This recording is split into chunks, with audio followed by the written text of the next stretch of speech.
It's okay for the mind to be active. The mind's going to do its thing. So you're just watching the thoughts and letting them go. The practice is in not clinging or attaching to them. Inhale, we'll lift up. Take that deer position, so 90-90 with the legs. Left hand comes behind you. And just inhale, lift the hips. Just feel a nice, good stretch there through the front and side body. And exhale, release the hips down.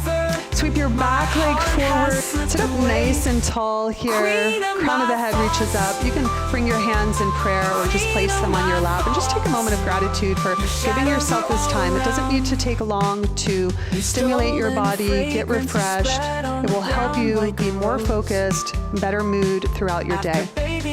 Take an inhale in and exhale. We can bow in. Thank you so much for joining me. I hope you enjoyed this video. Feel free to revisit it again and again so that you can see more lasting benefits. Let me know in the comments how you liked it, and I'll see you in the next